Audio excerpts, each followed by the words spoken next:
अस्सलाम वालेकुम guys, welcome back to my channel. तो शुरू हो चुका है आज का व्लॉग खूबसूरत से बादल की सीन के साथ। और आप सब कैसे हैं? मुझे उम्मीद है कि सब खैरियत के साथ होंगे और अल्लाह ताला आप सबको सलामत रखे और खुश रखे, आबाद रखे और जितनी भी जायज़ दिली ख्वाहिशें आपकी अल्लाह ताला सबको पूरा करे।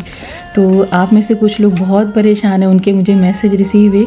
तो अल्लाह ताला आपकी हर परेशानी को दूर करे और आप जो चाहते हैं, जैसा चाहते हैं वैसा हो।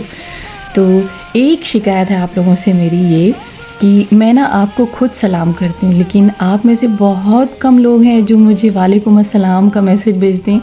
बाकी जितने लोग भी आते हैं वो मुझे खुद से सलाम करते हैं, जबकि पहले मैं आपको सलाम कर चुकी होती हूँ। तो आप पे वाजिब हो जाता है कि आप मेरे सलाम का जवाब दीजिए। और आप बेशक अपनी बात को शुरू करते हैं तो सलाम के साथ करना चाहिए, लेकिन जब आप मेरे ब्लॉग पे आए तो पहले मैंने आपको सलाम किया।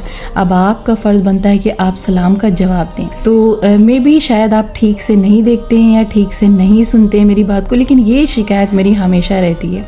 और दूसरी बात ये कि मैं अक्सर सलाम खुद करती हूँ, लेकिन अगर मैंने कुरान से अपने ब्लॉग की शुरुआत की है तो उसमें भी मैं आपको एक चीज़ क्लियर करना चाहूँगी कि मैं औज़ बिल्लाह बिस्मिल्लाह पढ़ के कुरान की आयत को पढ़ती हूँ।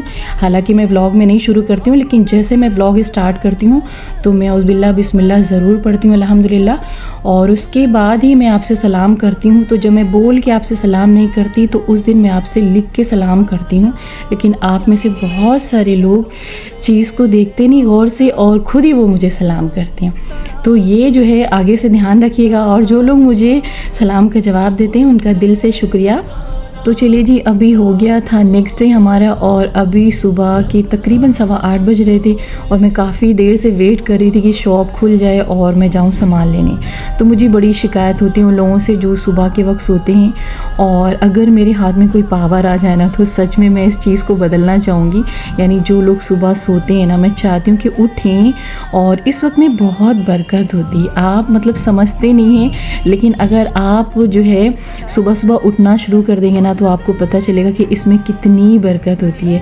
तो फ़िलहाल ग्रॉसरी मेरी डन हो चुकी थी और कुछ सामान मैंने रह गए थे, जैसे केवड़ा है या बिरयानी के जो भी सामान होते हैं तो वहाँ पे मुझे मॉल में नहीं मिल पाते तो मैं बाहर से लेती हूँ। और यहाँ पर मैं फल और सब्जियां ख़रीद रही थी और पता है मुझे ना बड़ा ताज्जुब हो रहा था, क्योंकि इसके पहले मैंने कभी नोटिस नहीं किया था। मुझे ऐसा लगता था कि मॉल के सामान बहुत महंगे होते हैं, लेकिन यहाँ पर ना सब्जियां वहाँ से मुझे काफ़ी महंगी दिखी। जैसे हम खीरा की बात करें तो प्राइस वही था, लेकिन टमाटर भी यहाँ पे महंगा था। और यहाँ पर ये मुझे बीटरूट दे रहे थे, ये भी इन्होंने मुझे महंगा दिया। वहाँ पे 50 रुपीज़ केजी था, यहाँ पे ये मुझे 60 रुपीज़ केजी दे रहे थे। और इसी तरीके से बहुत सारी सब्जियाँ थी जिसके प्राइस ये ज़्यादा बता रहे थे। जैसे शिमला मिर्च की बात करते हैं तो मैंने मॉल में देखा था 89 रुपीज़ केजी का था, लेकिन यहाँ पर ये मुझे 110 रुपये केजी बताए। और कैरेट का तो प्राइस सही बताया नहीं, 60 रुपये केजी बताए। तो यहाँ पर एक चीज़ मुझे इन्होंने ये बताया कि जब इसमें मिट्टी लगी रहती है ना तो ये बहुत ज़्यादा दिन तक सेफ़ रहती है। अब पता नहीं कितनी ये बात सच है, लेकिन इन्होंने यही बताया। और ये कैरेट ना स्टोर में रखी हुई होती है, यानी कि अभी ताज़ी नहीं है और अभी इसका सीज़न भी नहीं। और आप देख सकते हैं इसमें जड़ें निकली हुई, तो ये काफ़ी टाइम से ये बोल रहे थे कि स्टोर में इसको सेव करके रखते हैं और इसीलिए मिट्टी लगा के रखते हैं। और यहाँ पर ये बीन्स मुझे 30 रुपीज़ पाव दिए। और यहाँ पर ये प्याज भी इन्होंने मुझे महंगी दी, जबकि मॉल में सस्ती थी। हाँ, एक चीज़ हो सकता है कि वहाँ कई दिनों की सब्ज़ी रहती है, लेकिन यहाँ पे फ्रेश रहती है। और यही रीज़न है कि मैं सुबह सुबह आती हूँ, क्योंकि जब ये बोरियों से सब्ज़ियाँ निकालते हैं ना तो अच्छा लगता है कि हाँ ताज़ी सब्ज़ियाँ हैं। लेकिन ताज़ी सब्ज़ियों के नाम पे अगर आपका प्राइस ज़्यादा होता है ना तो वो भी ठीक नहीं होता है। बरसात में पालक होता है, सब तो कच्चा है भैया। तो अल्हम्दुलिल्लाह सब्ज़ियाँ डन हो चुकी थी और एक भी ले चुके थे। तो एक का प्राइस इस टाइम एक ट्रे 185 का है, जबकि मॉल में थोड़ा सा महंगा है। और यहाँ पर मैं शरीफा सर्च कर रही थी ऐसे, मतलब बेसब्र होके एक एक मैंने टच किया और मेरे यकीन मानिए सिर्फ एक पक्का मिला, बाकी सब कच्चा था। और मेरा दिल कर रहा था कि मैं इसको घर ले जाऊँ, ठंडा करके तुरंत खाऊँ। सुनिए, सिर्फ एक पक्का मिला, बाकी सब कच्चा। पक जाएगा, बहुत तेज पकेगा। तो फिलहाल मैंने उसको छोड़ दिया और यहाँ पर आज इसका प्राइस इन्होंने बहुत ज़्यादा बताया। और फिलहाल ड्रैगन यहाँ पे 100 में था, मॉल में थोड़ा महंगा था। और ये फ्रूट ना पहले मैं नहीं जानती थी इसके बारे में, लेकिन अल्हम्दुलिल्लाह जब से मैंने इसको जाना ना, ये मेरा फेवरेट बना है। हालांकि अंदर बहुत थोड़ा सा होता है, ऊपर से रेड रेड, लेकिन अंदर से ये पूरा वाइट होता है, लेकिन बहुत अच्छा खाने में। कच्ची तो नहीं है वाली? ये वाला अनार कैसे लगा है? 240। तो मौसम्बी भी मॉल में 45 रुपीज़ केजी थी, लेकिन यहाँ पर ये मुझे 60 रुपीज़ केजी दे रहे थे। और आज मैं फ़र्स्ट टाइम प्लम सर्च कर रही थी और इसको इन्होंने 200 रुपीज़ केजी बताया। तो इसके पहले मैंने कभी नहीं खाया इसको, और मेरे घर में मेरा बीच वाला भाई बहुत खाता है माशाल्लाह। तो बस मैंने उसके पास देखा था और मैं यहाँ पर आती हूँ फ्रूट्स लेने, तब मैं देखती हूँ। तो मैंने सोचा कि आज मैं ट्राई करूँ, और मैंने एक पाव लिया 50 रुपीज़ का, और यकीन मानिए बिल्कुल भी नहीं अच्छा लगा खाने में।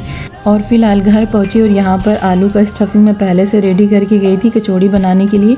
और अमाना भी सीढ़ियों से गिर गए थे, तो बड़ा उनका जो है डिमांड है मेरे से कि ये बना दो वो बना दो।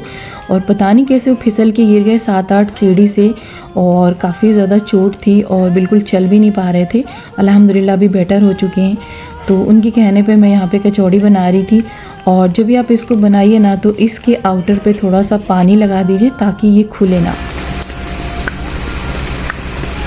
तो चलिए, यहाँ पर मैंने प्लम रख दिया था एक एक पीस, लेकिन मुझे पता था कि बच्चे नहीं खाएंगे। हालांकि मैंने खा लिया, मुझे पसंद नहीं आया, हस्बैंड को दिया, उनको थोड़ा सा ठीक लगा, बट नेक्स्ट टाइम मैं कभी नहीं ख़रीदूँगी। तो हाँ जी, अभी यहाँ पे हम ना डब्बे वॉश कर रहे थे। तो सबसे पहले तो ये बता दूँ कि अगर आपको कोई काम हो ना, तो हमेशा यही कोशिश करनी चाहिए कि पहले से प्लानिंग करें। और अक्सर जब मैं फ्रूट्स और वेजिटेबल्स ख़रीदने जाती हूँ तो उसके पहले डब्बों को वॉश करके जाती हूँ। लेकिन आज काफ़ी ज़्यादा मुझे मेहनत लग रही थी, क्योंकि अभी इनको धुलना है, सुखाना भी है। और सुबह तकरीबन 9 बजे मैं सब्ज़ियाँ लेकर आ गई थी, और अभी इस टाइम 3:45 बज रहे हैं शाम के, और दिन भर बिल्कुल भी फुर्सत नहीं होती है। और डिश वॉशर में बर्तन हमने डाल दिया है, और उसके बाद में यहाँ पर डब्बों को सुखाएंगे। और अगर इसको पहले से कर चुके होते तो इतनी प्रॉब्लम ना होती। तो जब भी कोई काम शुरू करें ना, प्लानिंग पहले से करें, तैयारी पहले से करें, ताकि आपका टाइम बचे और आप आराम से रिलैक्स होके काम कर सकें। तो यहाँ पर मेरी कोशिश थी पूरी कि असर के अज़ान के पहले तक ये सारे काम मुझे डन करने, और फटाफट से मैं यहाँ पर काम कर रही थी। और सबसे मुश्किल तो ये ना कि फ्रीज़ के नीचे छिपकली बैठी होती है, और मुझे छिपकली से बहुत डर लगता है, और मेरे बच्चे भी बहुत डरते हैं। और अभी आप आगे देखिएगा कैसे मैं डर डर के सामान रख रही थी फटाफट जल्दी जल्दी। तो अच्छा, एक बच्ची का मुझे मैसेज रिसीव हुआ कि वो थोड़ा सा शादी के मामले में परेशान है। तो देखिए, ज़्यादा मैं डिटेल में इस बारे में अभी बात नहीं करूँगी, फिर कभी बात करूँगी इंशाल्लाह, क्योंकि व्लॉग छोटा सा है तो बात उस तरीके से पूरी हो नहीं पाएगी। लेकिन आपको एक चीज़ मैं बताना चाहूँगी कि माँ बाप की रज़ामंदी में ही अल्लाह की रज़ामंदी होती है। अगर आपके ऊपर शादी का प्रेशर है अभी, तो इट मीन्स कि ये अल्लाह की मर्ज़ी है। और एक बात मैं आपको ये भी बताती चलूँ कि हमेशा ही माँ बाप जो भी आपके बारे में सोचते हैं ना, वो अच्छा सोचते हैं, क्योंकि उनसे मुखलिस आपका कोई दूसरा नहीं हो सकता है। दुनिया में वही 2 बंदे ऐसे हैं जो आपके लिए मुखलिस होते हैं, वो जो चाहते हैं ना आपके लिए भलाई होती है उसमें। और अगर फिर भी आपको कोई डाउट है या कोई आपको शिकवा शिकायत है अपने पेरेंट्स से, तो एक चीज़ मैं आपसे बताना चाहूँगी कि जब भी किसी प्रॉब्लम में फंसी है ना, जब भी आपको रास्ता ना नज़र आए, तो आप वज़ू करिए, 2 रकात नमाज़ पढ़िए और अल्लाह ताला से मदद ले लीजिए, क्योंकि वही है जो आपको रास्ता दिखाएगा और वही है जो आपकी प्रॉब्लम्स को दूर करेगा। लेकिन हमेशा कोशिश यही करिए कि माँ बाप का दिल आपकी वजह से दुखे ना, क्योंकि अगर उनका दिल दुख जाता है ना, तो वो आपके लिए अच्छा नहीं होता है। दुनिया में भी आपके लिए थोड़ी सी मुश्किल हो जाती है और आखिरत तो तबाह होती है। तो जब भी कोई प्रॉब्लम आ जाए, रास्ता ना नज़र आए, तो इस तरीके से आप अल्लाह ताला के सामने बैठ के, रो के, गिड़गिड़ा के, जिस तरीके से आपको समझ में आए उससे दुआ करिए, आपकी प्रॉब्लम सॉल्व होगी। अगर आप मेरे से जानना चाहते हैं कि मैं अपनी प्रॉब्लम का सलूशन कैसे निकालती हूँ, तो सेम यही तरीका है। जब भी मैं फंसती हूँ कहीं, जब भी मुझे मुश्किल रास्ते दिखते हैं, तो मेरा बहुत सालों से इस तरीके से तरीका है कि मैं ऐसा ही करती हूँ। तो आई होप कि आपको आपके सवाल का जवाब मिल गया होगा, और इंशाल्लाह आगे भी कोशिश करेंगे कि डिटेल से बात करें। तो गाइज़, ये थी मेरी आज की वीडियो। आई होप कि आपको पसंद आई होगी। तो फिर मिलते हैं एक नई वीडियो के साथ। अपना ख्याल रखें, दुआ में याद रखें। अल्लाह हाफिज़।